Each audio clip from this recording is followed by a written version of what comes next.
في لبنان أدى تساقط الأمطار الغزيرة إلى غرق شوارع أساسية في ضواحي العاصمة بيروت وانقطاع التيار الكهربائي عن مناطق مختلفة في مشهد يتكرر مع كل موسم أمطار من كل عام.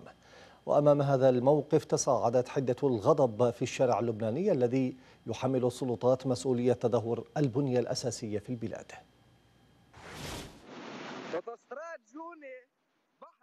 طرقات ضواحي العاصمة بيروت تغرق بالمياه جراء الأمطار الغزيرة.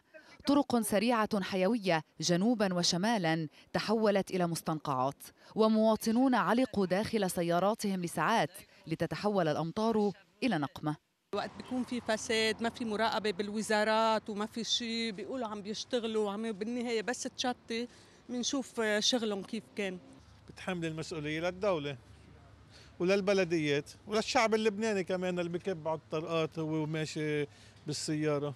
شارع غاضب ليس على غضب الطبيعة كما يقول، إنما من حكومة تصريف أعمال عجزت عن تصريف مياه الأمطار بسبب تراكم سنوات من سوء إدارة وتقصير السلطة السياسية، كما يقول الكثير من ناشطي المجتمع المدني هنا. المضحك المبكي، السدود عندنا فارغة والأوتوسترادات سدود وبحيرات، يعني معزلة عن هيك ما في. بيطلع وزير الأشغال بيقول استجابت فرق وزارة الأشغال لدعوات المواطنين. يا أخي ما كل سنة إنه ليش بدها دعوات مواطنين، بدها كذب على الناس هالقد؟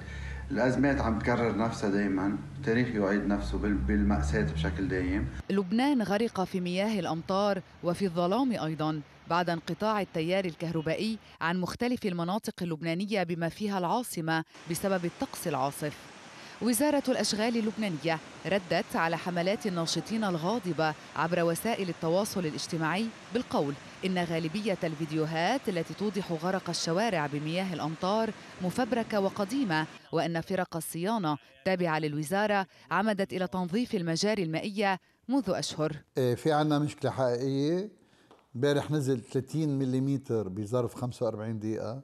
الأقنية اللي موجودة عنا ما بتحملها. مطلوب وزراء تقنيين حقيقيين يكونوا حاضرين بكل الأوقات ويكون عندهم برسبكتيف، يقشعوا المستقبل شو لازم يعملوا لإله. بين تحميل المسؤولية للسلطات الرسمية وانتقادات لإلقاء النفايات على نحو عشوائي في المجاري المائية، يتكرر مشهد غرق الطرقات، ومعه تتجدد مأساة اللبنانيين مع كل موسم الشتاء.